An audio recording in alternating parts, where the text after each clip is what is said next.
আমি আজি অকল অংগনবাড়ীৰ দাবীক লৈয়ে কিন্তু অহা নাই। আমাৰ শ্ৰমিক সকলো শ্ৰমিকৰ হৈ আমি আজি ওলাই আহিছোঁ। কাৰণ আমাৰ অংগনবাড়ীৰ লগতে যিমানখিনি আঁচনিভুক্ত কৰ্মচাৰী আছে আৰু নিৰ্মাণ শ্ৰমিকসকল আছে, মটৰ শ্ৰমিকসকল আছে আৰু বিভিন্ন শ্ৰমিক যোনে নেকি সামান্য মাননি লৈ কাম কৰি আছে বা কিছুমান ব্যক্তিগত খণ্ডত কাম কৰি আছে, এইবিলাক বেচৰকাৰী সম্পূৰ্ণ, এইবিলাক সকলো শ্ৰমিকৰ কাৰণে আমি ওলাই আহিছোঁ। আজি এইটো সমগ্ৰ ভাৰতবৰ্ষতে এই আন্দোলন চলিছে। গতিকে সেই আন্দোলনৰ প্ৰতি সঁহাৰি জনাই আজি আমি অসমতো সমূহ কৰ্মী সহায়িকা বান্ধৱীসকল আগবাঢ়ি আহিছোঁ। আমাৰ এই দাবীসমূহ যাতে চৰকাৰে সোনকালে পূৰণ কৰে, আমাৰ এই আন্দোলনৰ পথত যাতে নামিবলগীয়া নহয়। কাৰণ বাৰে বাৰে তেখেতসকলে কয় আমাৰ অসমখন শান্তিপূৰ্ণ অসম, এতিয়া অসমত আন্দোলন নাই, অসমত কোনো অশান্তি নাই, অসমত অভাৱ নাই। কিন্তু অভাৱ কাৰ নাই? পুঁজিপতিৰ অভাৱ নাই। পুঁজিপতিক বাৰে বাৰে চৰকাৰখনে সহায় সহযোগ আগবঢ়াই আছে।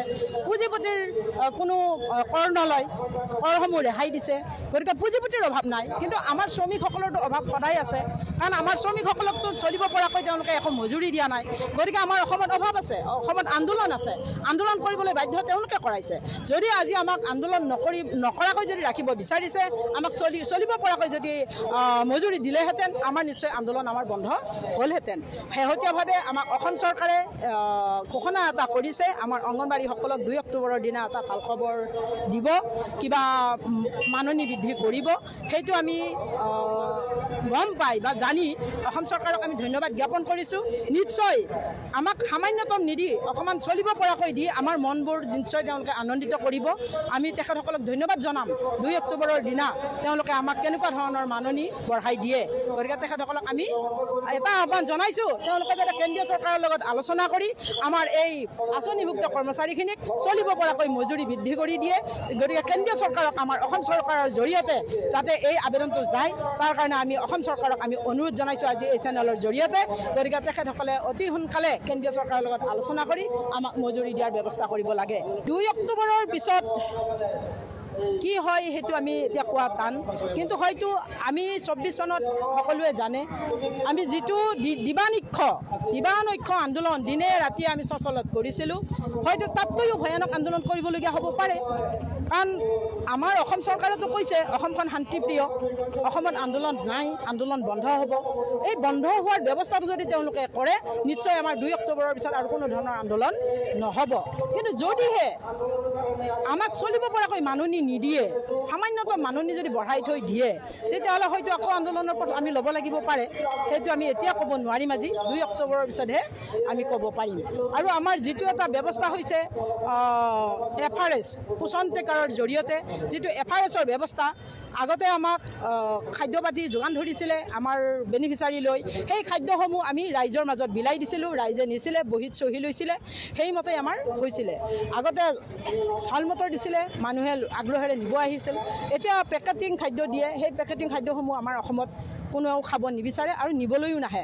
কেন্দ্ৰত হয়তো দম হৈ পৰি থাকে। সেই তাৰ ফলত আমাৰ কেন্দ্ৰতো অসুবিধা হৈছে আৰু ৰাইজেও তাৰমানে নিবলৈ নাহে। কিন্তু তেনেস্থলত যেতিয়া FRS তাৰমানে ফটো সংগ্ৰহ কৰিব দিলে, বস্তুটো ল'ব আৰু সেই বেনিফিচাৰী ফটো ল'ব লাগিব। আধাৰৰ OTP যাওঁতে আমাৰ অসুবিধা হয়। আধাৰ কোনোবা দিনা উলিয়াইছিলে, সেই আধাৰৰ ফোন নাম্বাৰতহে এতিয়া OTP যায়। এতিয়া নাম্বাৰ নাই, কিছুমানৰ বন্ধই হৈ গ'ল। সেই OTP এতিয়া OTP বিচাৰি আমাৰ হাহাকাৰ, তেওঁলোকৰ হাহাকাৰ বাইদেউ মোবাইলে নাই। কিছুমানে মাকৰ ঘৰতে কৰিছিলে আধাৰ কাৰ্ড, মোৰ দেউতাৰ আছিল নাম্বাৰটো, দেউতাৰ এতিয়া সেইখন চিমেই নাই।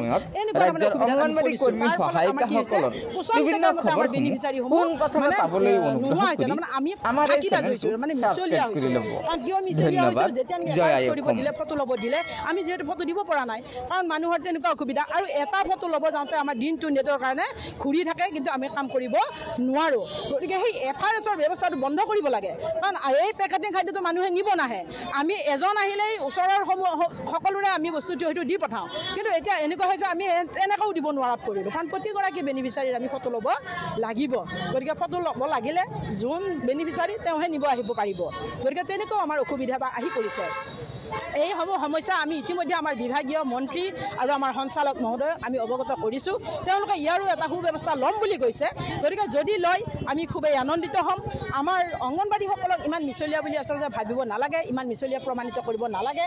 আমাৰ অংগনবাড়ীসকলে ৰাইজৰ লগত থাকি সঁচাকৈ ৰাইজৰ সেৱা আগবঢ়াম বুলি আগবাঢ়ি আহিছে, যিহেতু আগবঢ়াই গৈ আছে। গতিকে ৰাইজৰ ওচৰত তেওঁলোক যাওক, ৰাইজৰ ওচৰত গৈ সোধক অংগনবাড়ীসকলে এই পেকেটিং খাদ্য দিছে। 2024 চনৰ ফেব্ৰুৱাৰী মাহৰ 26 আগতেও কৈছিলোঁ, কিন্তু লাগাতাৰ আমি আন্দোলন কৰিছিলোঁ ফেব্ৰুৱাৰী মাহৰ 26 তাৰিখৰ পৰা। আৰু তাৰ ফলশ্ৰুতিত কাৰ্বি আংলঙত এই 2025 চনৰ যিখন সংসদ বহিছিলে, সেই মিটিঙত আমাৰ মুখ্যমন্ত্ৰী মহোদয়ে এটা ঘোষণা কৰিছিলে যে অংগনবাড়ী কৰ্মী সহায়িকাসকলৰ মাননি বৃদ্ধি কৰা হ'ব 1 অক্টোবৰৰ পৰা। কিন্তু কিমান বৃদ্ধি কৰিব কি কথা সেই সন্দৰ্ভত আমি জনা নাই, সেই এটা পাইছোঁ। আৰু আমাৰ মিনি অংগনবাড়ী কৰ্মী সহায়িকাসকলক পূৰ্ণাংগ কেন্দ্ৰৰ কৰ্মী মৰ্যাদা দিছে, যিখিনি মৰ্যাদা নেকি তেওঁলোকৰ মাননি বৃদ্ধি হ'ব বুলি সিদিনাখনি আমাৰ বিভাগীয় মন্ত্ৰী মহোদয়া অজন্তা নেওগ বাইদেৱেও কৈছে যে তেওঁলোকে এতিয়া এই মাননি পাব, একেলগেই পাব। গতিকেলৈ সেইটো তেওঁলোকক সেই এটা আমি দাবী পাবলৈ সক্ষম হৈছোঁ। আৰু আমাৰ যোনটো অংগনবাড়ী কৰ্মী কৰ্মীৰ পৰা মুখ্য সেৱিকা পদলৈ পদোন্নতিৰ বাবে আমি 50% দাবী কৰি আছিলোঁ, সেই দাবী তেওঁলোকে মানি লৈছে। গতিকে এনেধৰণে আমি আৰু বহুখিনি দাবীত আমি আৰু দাবী আমি আদায় কৰিবলৈ আমাৰ আছে। যিটো আৰু এটা মেইন দাবী হৈছে কি, আমাৰ কেন্দ্ৰত যিখিনি খাদ্য শিশু খাদ্য যোগান ধৰে ডাল খিচিৰি, আমাৰ এই ডাল খিচিৰিখিনি শিশুসকলে নাখায়। আৰু সেই ডাল খিচিৰিখিনি মানে যিখিনি নেকি আমি কেন্দ্ৰত নিলেও যিখিনি আমাৰ টেগ হোম হিচাপে আমাক দিবলৈ দিয়ে, এই টেগ হোমো আমাৰ হিতাধিকাৰীসকলে নিবলৈ ইচ্ছা নকৰে। গতিকেলৈ এই ডাল খিচিৰি বা এনেকুৱা শিশুৰ অনুপযোগী নেখোৱা খাদ্য নিদিবৰ বাবে আমি দাবী জনাই আছোঁ। যদিও এতিয়ালৈকে আমাক এইখিনিয়ে মানে যোগান ধৰি আছে, এইখিনি খাদ্যও আমাক যাতে বন্ধ কৰে, দিয়াটো নকৰে, সেই এটা আমাৰ আহ্বান। 2004 চনৰ পৰা আমি ৰন্ধন কৰ্মীসকলে ইমানেই কষ্ট কৰি আহিছোঁ, কিন্তু ছাৰে এতিয়া সিদিনাখন টকা 500 বঢ়াই দিছে। টকা 500 টকা বা 2000 বা 1500 টকা আমাৰ ঘৰ নচলে। কিন্তু আমি ছাৰক মুখ্যমন্ত্ৰী ডাঙৰীয়াক আমি অনুৰোধ কৰিছোঁ, আমাৰ দৰমহাটো যাতে 10,600 টকা তেখেতে আমাক কৰি দিয়ে বুলি আমি তেখেতক অনুৰোধ কৰিছোঁ। আৰু তেখেতে NGO যিটো NGO আনিছে, আজি চাওক আমি স্কুলত ইমান নিয়মীয়াকৰণকৈ ইমান পৰিচালনা কৰি আমি ইমান চাফ চিকুণকৈ ল'ৰা ছোৱালীক ভাত খুৱাই আছোঁ। আজি ইমান বছৰে 2004 চনৰ পৰা আমি বনাই শিশুসকলক আমি মাতৃ হিচাপে তেওঁক আমি ল'ৰা ছোৱালীক ভাত খুৱাই আছোঁ। আজি তেখেতে NGO কি কাৰণে আনি পেলাই গধূলি ৰাতি বনোৱা ভাত আনি পেলাই দুপৰীয়া ল'ৰা ছোৱালীক ভাত খুৱাবই, সেইখিনিতো ল'ৰা ছোৱালীক কাইলৈতো খাই পেলাই ল'ৰা ছোৱালী অসুখ হ'ব। গতিকে আমি ছাৰক এইটো অনুৰোধ কৰিছোঁ, NGO ছাৰে যেন অতি সোনকালে বন্ধ কৰি, আৰু আমাৰ চাকৰি বুলি কৈছে ছাৰে, আমাক চাকৰিও কৰিছে, চাকৰি বুলি কৈ আমাক অৰুণোদয়ৰ পৰাও বহিষ্কাৰ কৰিছে। কিন্তু ছাৰে আমি 2000 বা 1500 টকীয়া চাকৰি সেইটো কেতিয়াও হ'ব নোৱাৰে, কিন্তু আমাৰ মাননিটো বৃদ্ধি কৰি আমাৰ চাকৰিটো যাতে চাকৰি বুলি বা নিয়মীয়াকৰণ বুলি কৈ দিয়ে বুলি আমি ছাৰক বাৰম্বাৰ অনুৰোধ জনাইছোঁ।